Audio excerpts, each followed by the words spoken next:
ओम साईं राम। आज हर साईं बाबा के मंदिर शिरडी जाना चाहता है, समाधि मंदिर के दर्शन करना चाहता है।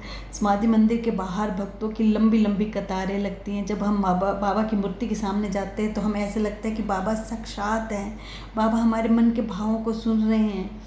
और अब ये जानना चाहेंगे कि बाबा की ये सुंदर मूर्ति किस शिल्पकार ने बनाई। आज आपको मैं इस मूर्ति के जिसने बनाया और इस मूर्ति के रहस्य के बारे में बताती हूँ। ये मूर्ति मुंबई के शिल्पकार बसंत राय तामिल जी ने बनाई और इस मूर्ति को बनाने का जो रहस्य है वो मैं आपको बताती हूँ। 1918 में जब बाबा ने समाधि ली तो बूटीवाड़ा में बाबा की समाधि के ऊपर बाबा की तस्वीर रखी गई, जो हम द्वारका माई और चावड़ी में देखते हैं। तो धीरे धीरे जब भक्तों की संख्या बढ़ने लगी तो भक्त ये डिमांड करने लगे कि बाबा की मूर्ति की स्थापना की जाए। इसके लिए व्यवस्था करने वालों को कहा गया तो उन्होंने निश्चय किया कि बाबा की मूर्ति बनाई जाए। इसके लिए अच्छे अच्छे शिल्पकारों की मुंबई में खोज की गई तो बसंत राय तामिल जी का नाम सामने आया। वो बहुत बड़े शिल्पकार थे, उन्हें मूर्ति का काम सौंपा गया और उन्हें मूर्ति बनाने के लिए बाबा की द्वारका माई वाली पत्थर वाली जो मूर्ति है वो दी गई, वो फोटो दी गई। फ़ोटो से तो वो मूर्ति तो बनाने लगे शिल्पकार, पर उन्हें फ़ोटो से क्लियर समझ नहीं आ रहा था। वो एक साईं बाबा की बहुत सुंदर मूर्ति बनाना चाहते थे जिसमें बाबा साक्षात विराजमान हो और बाबा के चेहरे के भाव ऐसे लगे कि बाबा साक्षात हैं उसमें। तो फ़ोटो से उनके थोड़ा मुश्किल हो रहा था क्योंकि एक शिल्पकार को एक प्रोफाइल पिक्चर चाहिए, वो हर एंगल से फ़ोटो को देखता है। तो वो बाबा से प्रार्थना करते थे कि बाबा मुझे शक्ति दो कि मैं आपकी एक बहुत सुंदर मूर्ति बना पाऊँ। वो थोड़े से परेशान भी होते मूर्ति बनाते हुए क्योंकि उन्हें फ़ोटो से नहीं समझ आ रहा था। तो एक दिन जब वो मूर्ति वाले कमरे में जब सुबह गए और जब कमरे का दरवाज़ा खोल के सुबह गए तो सबसे पहले वो लाइट जलाते थे। वो लाइट जलाने ही लगे थे तभी उन्होंने देखा कि जहाँ वो बाबा की मूर्ति बना रहे थे मिट्टी की, तो उसमें उसके पास एक बहुत तेज़ लाइट चमकी है।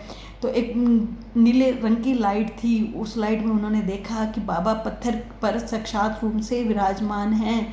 बाबा का जो बिल्कुल क्लियर जो स्वरूप था उनकी आंखों के सामने आ गया और उन्होंने जी भर के उस स्वरूप को देख लिया और अपने मन में बसा लिया। उनकी आंखों में आंसू आ गए कि बाबा ने उनकी प्रार्थना सुन ली और उनकी मुश्किल को हल कर दिया।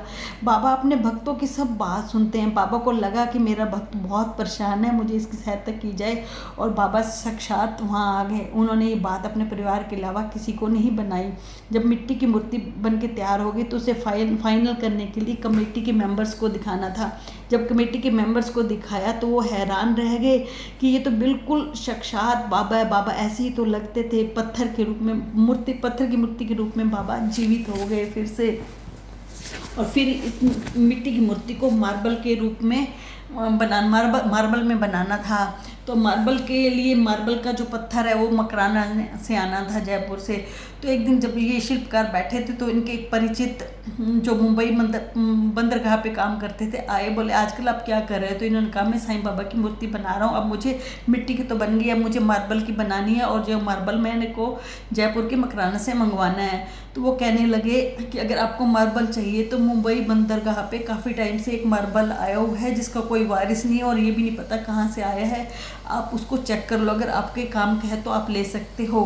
तो ये शिल्पकार जब वहाँ पे ये बंदरगाह पे ये जब पत्थर अपने औजार लेकर पत्थर देखने गए तो पहले तो उन्होंने नापा कि ये पत्थर उनकी मूर्ति से बन जाए, उस नाप का है, वो उसी नाप का निकला। फिर उन्होंने अपने औजारों से उसको चेक किया तो वह हैरान रह गए कि ये बहुत कीमती मार्बल था जो इटली के रोम के करारा गांव में ऐसा पत्थर मिलता है जो बहुत ही मुश्किल मिलता है।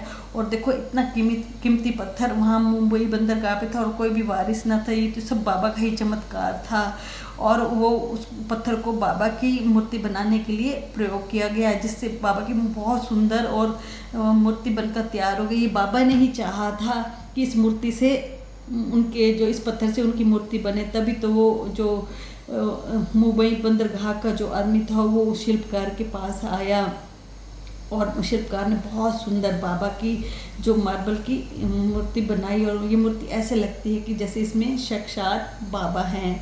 और साईं भक्तों मैं आपसे एक अनुरोध करती हूँ कि आप प्लीज़ मेरे चैनल को सब्सक्राइब करें और लाइक भी करें और कमेंट में ओम साईं राम लिखें, ताकि मुझे कॉन्फिडेंस मिलेगा। मैं आपको बाबा के बहुत अच्छे अच्छे वीडियो जो हैं आप लोगों के सामने पेश करूँगी। तो अगर आप लोग शिरडी नहीं गए तो आप एक बार शिरडी ज़रूर जाएं। सच में आप जब शिरडी जाएंगे तो आपको ऐसा लगेगा कि बाबा आप साक्षात आपके सामने हैं। बस आज इतना ही। ओम साईं राम।